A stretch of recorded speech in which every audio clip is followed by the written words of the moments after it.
We have the pleasure of being joined by Mike Waters, Syracuse.com men's basketball beat reporter. Mike, the offseason started a little bit sooner. Over the last couple of years, Syracuse not making the NCAA tournament. How was your most recent offseason? Are you ready for Syracuse basketball to get started up again? I'm always ready for basketball season by the time it rolls around, but it's funny these days. There's seemingly no off season anymore for coaches or media with the Yeah. portal, and recruiting is a year round deal now, and there's always another transfer to be added, and so it seems like God, there was hardly a break at all between the end of last season and the start of this one, but. No, I'm excited. Always ready to go for basketball season. I think it's an intriguing roster that Syracuse coach Adrian Autry and his staff have put together. Obviously, a lot of changes from last year to this, but getting to know some of the new guys, I'm intrigued by this team, and so therefore we're definitely excited about the upcoming season. Yeah, you had a lot of transfers to cover. Eddie Lampkin in May, was he going to stay? Was he going to go? He's getting shopped out to other places. He ends up coming to Syracuse, obviously. But starting with the returning players, I think the two that stick out above all else is Chris Bell and JJ Starling. What have they improved? Kind of what you've seen from last season, and do their roles change at all? Kind of in this new iteration of Syracuse with all these new players coming in.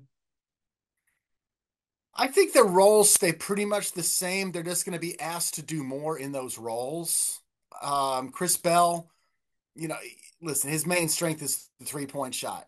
Can he add other parts to his game? You hope so. Adrian Autry talks about him being able to put the ball on the floor a little more, being able to take advantage of his length and athleticism to score at the rim, which really Chris Bell should be able to do as long as he's not met by a help defender that's really big, somebody like that. So if you can create some space for him, his athleticism's off the charts. I mean, he should be throwing down a highlight reel dunk at least once a game. So, so we'll see where he goes. But more than anything else, you just want him to shoot the ball again the way he did last year. If you can shoot it a little better, great. But 42% while making over 80 threes, I mean, that's a lot of threes. That's a high volume. I mean, if he gets up and makes just like a handful more, to be one of the few guys in Syracuse history to make more than 100 in a season, and if he keeps up that percentage, he'll be up there with some of the all-time greatest shooters in Syracuse history if he's not already off of last season. So, and then you mentioned JJ. JJ I think is going to benefit from now having a year at Syracuse under his belt, having made the transfer from Notre Dame after his freshman year. I think a little bit more gets asked of him because Judah Mintz is gone. And while they worked in tandem a lot, Judah still had the ball in his hands a lot. So I think you'll see JJ with the ball a little bit more. He's gotten a little bigger, looks stronger. And also, I point this out to people who look at JJ's numbers in his game from last year. He was a much better 3-point shooter last year than he's being given credit for because people are looking at his overall numbers from last season. And I like to break it down. And through 9 games last season, his first 9 games, he was awful. He couldn't buy a 3-pointer. I think he made like 12% from his threes. It was bad. But then he made some changes and to his shot. He worked on it and he started meditating. He told me that in the offseason. He started meditating before games. And, from that point on, he was like a 36% 3-point shooter. Now, 36%, it doesn't make you Chris Bell, but it makes you good. The 36% from three, you're a viable threat out there. Teams have to respect you. I really think we're going to see a JJ Starling that's a more like that 36% shooter that we saw at the last 25 games or so last year. We see that all year long. I think teams have to approach him differently. You mentioned JJ and Chris Bell too. Chris Bell, the 3-point shooter from last year. How good can this team be from the 3-point arc? You got JJ, Chris Bell, Lucas Taylor coming over, Choppa Moore, a freshman. Do you think that's something that Syracuse could rely on this year more than maybe they did last year in terms of being more efficient from the 3-point arc? They have to be. They have to get better. They finished last season 11th in the ACC in 3-point shooting. And that was 11th out of 15 teams, not 18 yet. I mean, the 18 teams is this year. If you finish 11th this year, that may not actually be too bad. That makes you middle of the pack. Last year, 11th made you in the bottom third. and you got to be better. And I think they can be. And you mentioned the shooters that are coming in. I think a guy who can make them better from 3 point range is a guy who's not going to take many threes, hasn't taken a three in his whole career. That's Eddie Lampkin. I think with an inside threat like Eddie that can draw some defenders to him, the other teams, some teams are going to need the help on Eddie. He gets the ball down low, he's going to get double teamed. And I can't tell, I've talked to a whole bunch of people who went up against Eddie in past years. It's his passing ability they feared most. Stanford's coach, Kyle Smith, who last year was at Washington State. And so he was in the Pac-12. He went up against Colorado, saw Eddie Lampkin plenty. He said he'll kill you if you try to double team him. The double team comes and he's such a great passer. He'll set those guys up. So, what if Chris Bell and JJ Starling get a little bit more of an open look than they got last year?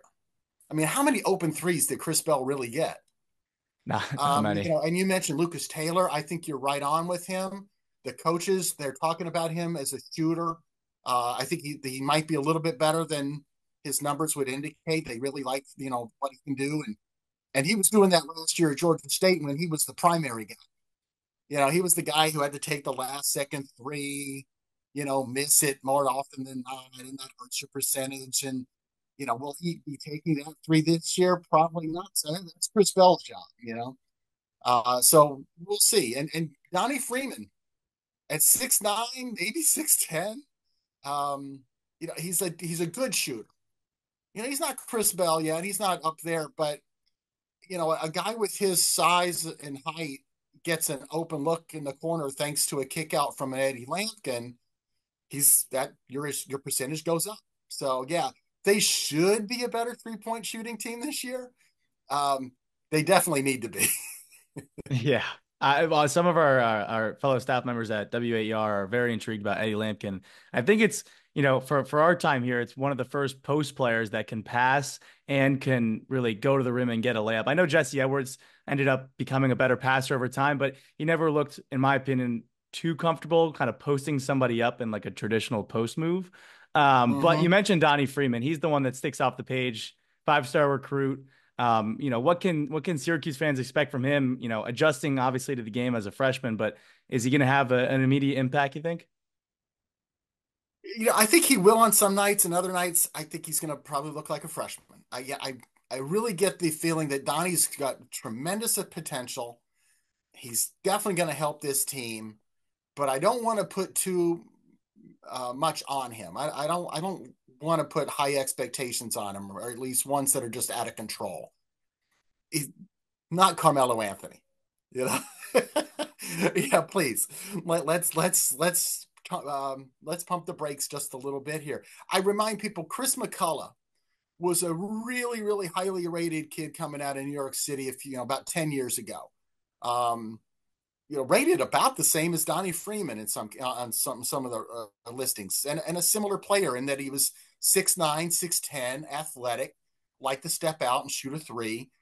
And before he got injured in his freshman year and missed like the second half of the season, off the top of my head, I want to say Chris McCullough's numbers were like 9.5 points and 6 rebounds a game.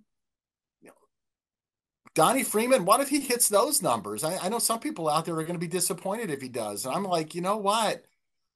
If he's on a team where Chris Bell and JJ Starling and Eddie Lampkin are all in double figures, a 9.5 points would be great for your number 4 scorer. Now, I think on some nights, Donnie Freeman's going to get you 18, 20. I think he's going to be really good. And I want to see him more. I mean, the fact that we aren't allowed into practices up to this point makes it really hard to say. I mean, you're speculating off what you saw of a kid only in high school. And, some kids make the transition seamlessly. Some kids are going to have a little bit of peak and valleys. The Carmelo Anthony's are few and far between. So I don't know. I'm really intrigued. He's one of the guys that I cannot wait to see. I mean, like exhibition game, scrimmage, or whatever look we can get at Donnie Freeman. I want to be there to see it. Yeah, he pops up when you show up. I mean, Naheem McLeod 7'4", but Donnie Freeman with the skills that he has for the height that he has, it'll be fun to watch. Starting with that Clarion exhibition on Saturday. Someone that I think a lot of people are talking about that maybe didn't get a lot of hype in the transfer portal is the point guard Jaquan Carlos, and I'll be interested to see the impact he has. Everyone's talking about the true point guard, passing, distributing the ball to the different scores that Syracuse has. Do you think that he's going to play more of that point guard and JJ with the shooting guard when they're both on the floor? And how much impact do you think Carlos can have to distributing the ball on offense? Wants the point guard when he's on the floor. Whoever's running alongside him, whether it's JJ or Lucas Taylor or Elijah Moore, I think Jaquan's your natural point guard. You look at him last year at Hofstra, over 6 assists per game. I think it was 14th in the country. And he's not one of these guys who just was firing the ball all over the floor. Oh, he had 6 assists per game, but nobody mentioned the 4.5 turnovers. No, he wasn't like that. He was really good with the ball. I want to say it was 6.3 assists, and his turnovers were like 2 point something. So he knows how to handle the ball, and he comes with experience. And he's a New York City kid, and it's a well-known fact. I have an affinity for New York City point guards. I have from way, way back. I can tick off names of guys who have come out of Brooklyn, Queens, wherever, Bronx. I love city point guards. They're tough. They don't get rattled. I think you see that with him with his lack of turnovers. And you know what? You look at a few of the games he played at Hofstra last year against some Power 5 schools. Hofstra went down to Duke last year. They didn't beat Duke, but Jaquan had pretty good numbers. I think he's going to be okay making the transition from Hofstra to the mid-major level to the Syracuse major level.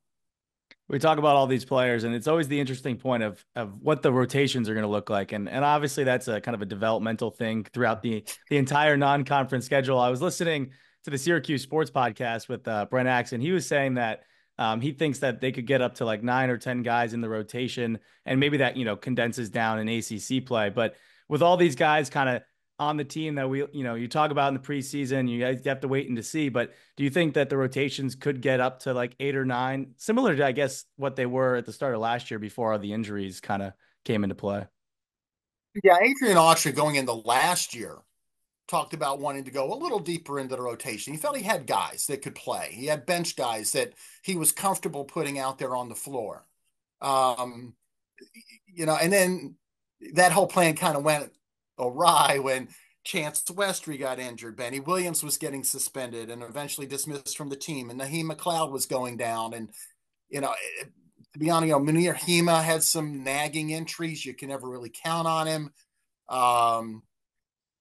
Peter Carey really didn't develop, so all of a sudden your rotation was down to 7. Your bench was Quadir Copeland and Kyle Cuff on a lot of nights. So they went that way, but it's not the way Adrian Autry wanted to go. So listen, unless you have a starting 5 that's just so much better than your bench guys, and you just have to go with them, I think he sees a lot of value in being able to rotate some fellas in. Give teams different looks, have different looks available to you on different nights. Some nights you might play 7 guys.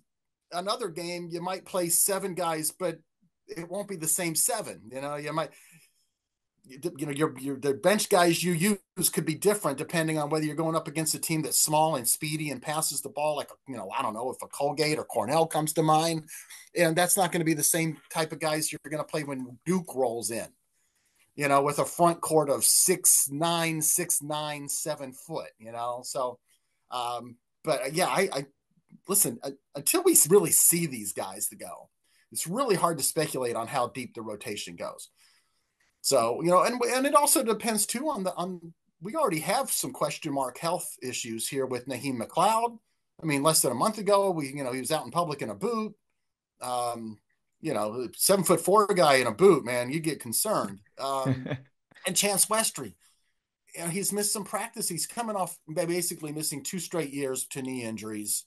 So there's a lot of rust there. He needs to get confidence in his body again. And then we find out he's been missing several weeks of practice time recently with an undisclosed illness. As of media day last Friday, he still hadn't returned to practice. So, when does he join that rotation? We don't really know. So, yeah, we'll wait and see. You know, Yeah, it'll be an you interesting make development. plans and then things can get in the way. Yeah, for sure. It'll be interesting development to see who's on the floor, in the exhibition and then that opening matchup against Lemoyne on November 4th. I want to get your opinion on that. Playing Lemoyne, first time since they've gone D1 just last year. Do you think this could become an every year thing? And do you think it kind of is a cool thing for the community with Syracuse playing Lemoyne in basketball inside the dome? I think it's great. I know the Lemoyne community is excited about it. They moving to D1. I don't know if it's going to be an every year thing. From what I'm hearing, scheduling and wanting to get other upstate partners involved in stuff. They already have annual games with Cornell and Colgate. I'm hearing it might be a once every other year, at least once every 4 years. If for no other reason, then make sure every kid that goes to Lemoyne has a chance to come to the dome and play that game. It's a great game for Lemoyne. They get, it's a buy game for them. They get a nice check, and they don't have to go on a plane or a long bus ride or a hotel. They save a lot of money. So it's good for them. But they like to go on their trips too, and they will continue to do that. But I think it's a great game, and it's kind of interesting. They have played before. They've played regular season games before. The most famous game is the exhibition game back prior to the 2009/10 season that where Lemoyne beat them and beat a Syracuse team that wound up being number one in the country late that season. That was a great Syracuse team, but that was one of those times where Jim Boeheim, I think, had them play man to man to prove a point that he didn't like it, and they were going to play zone the rest of the year. So, we'll wait and see. I don't know if Lemoyne's going to come in and pull off a win, but I tell you what, I'm excited to see them too. They had a good year last year in their first year in D1. They finished fifth in their league, and they bring 3 or 4 starters back and some interesting transfers. So that Lemoyne, yeah, if you're a Lemoyne fan out there, or even if you're a Syracuse fan, you're getting ready for that opener. That's an intriguing opponent. Yeah, I'm interested to see it. Obviously the first game with the new seats in the dome for basketball too should be a fun game on the 4th. The non-conference schedule last year, Syracuse going all the way out to Hawaii for the Maui tournament, even though it wasn't in Maui, unfortunately. Looking at the non-conference schedule, you got the guys every year: Colgate, Cornell, Albany gets in there every once in a while. But the big games are Texas, Tennessee, Georgetown, Maryland.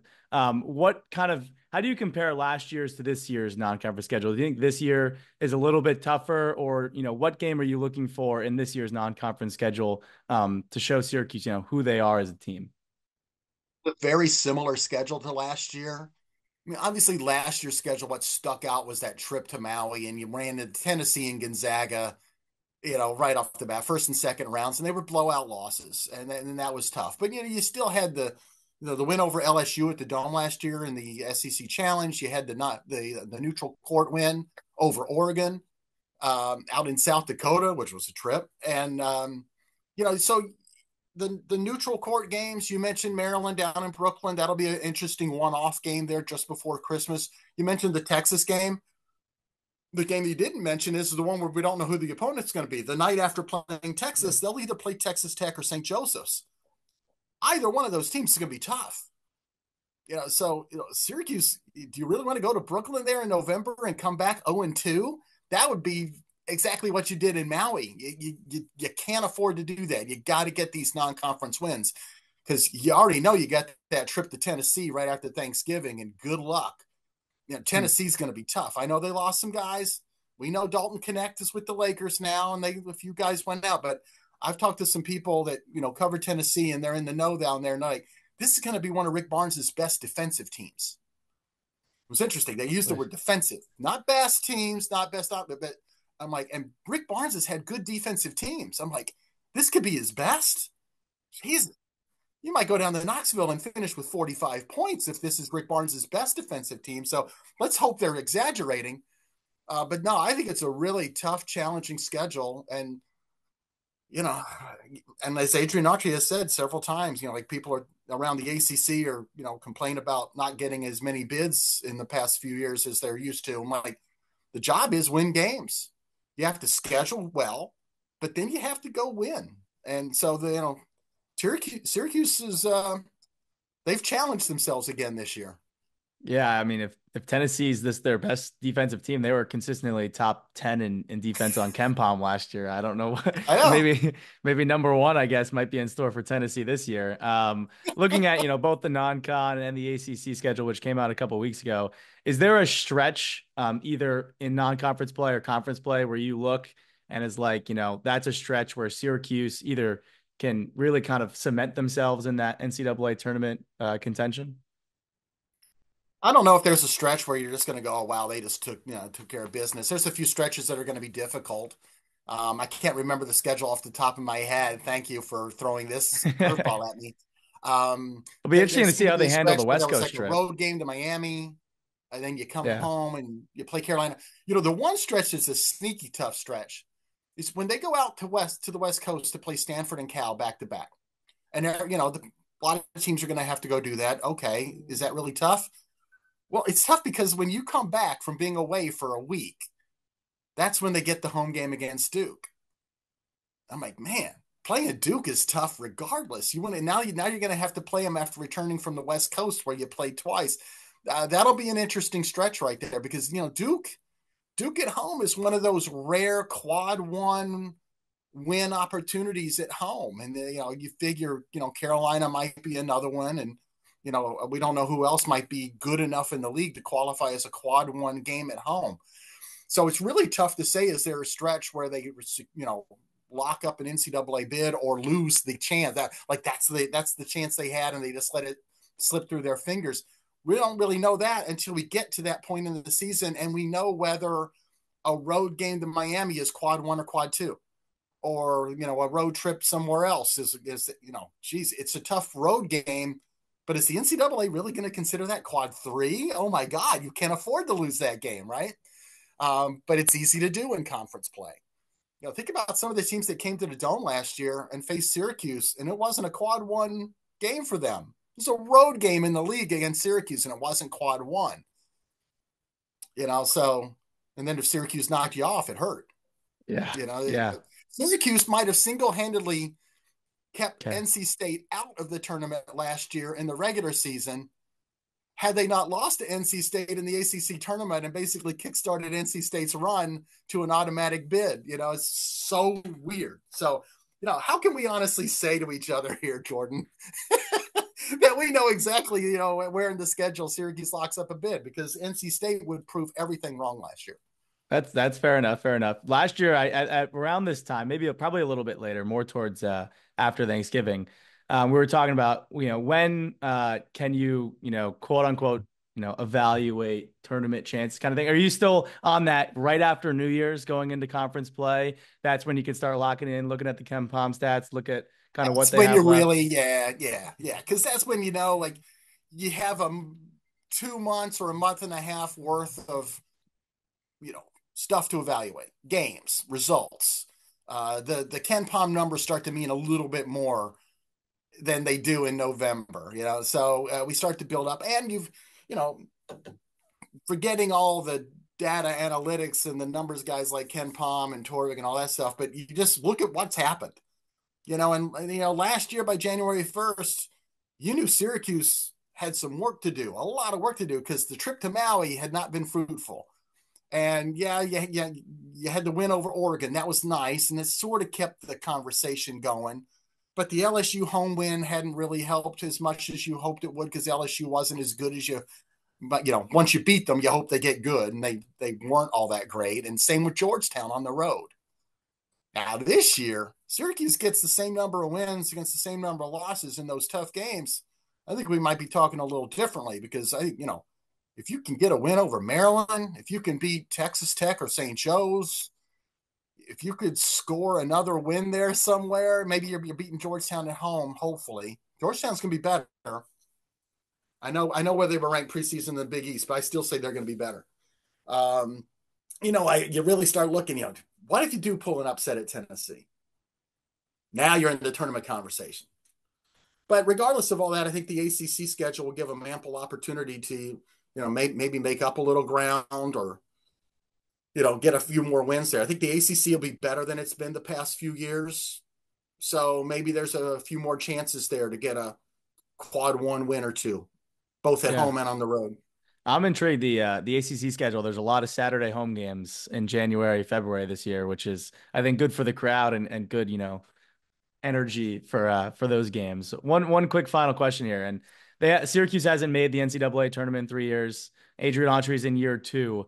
How much pressure is there on Autry to make the NCAA tournament this year in year number two? Um, I differ from a few folks out there who's like, oh, this is, he's got to get there this year, or, I don't know if the pressure's on this year. He's probably putting enough pressure on himself to get this team there. Um, I think we have to look at where he's trying to rebuild a few parts of this program and give him a little bit of time to do that.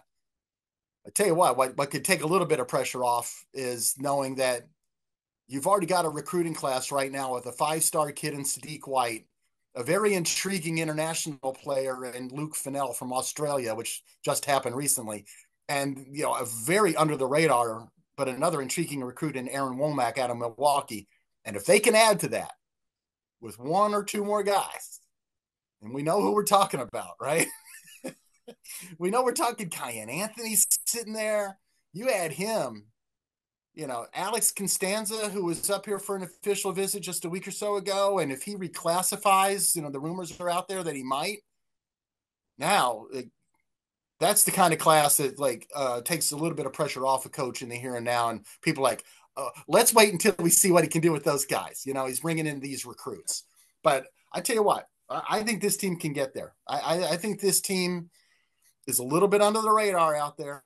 I know where they were picked in the ACC, 11th. Yeah, we'll see. I think they're a little bit better than that. I think they've pulled in the type of transfers that don't create, a lot of headlines that in other markets throughout the league. I don't know if some of the beat writers are really looking at Jaquan Carlos and Lucas Taylor and Jair Davis as game changers. I think they're the type of guys who can help make this a better team, cohesively a better team, maturity wise a better team, just everything a better. They can make this team better than last year's. So we'll see. Yeah, with the amount of new players, Syracuse very intriguing this year. Get underway at the exhibition on Saturday and then November 4th against Lemoyne in full swing. Thanks again for taking the time, Mike. Hopefully basketball season treats you well. Let's hope so. Jordan, it's always good to talk to you. Thank you for having me here on the podcast. You have a fun year too following the team.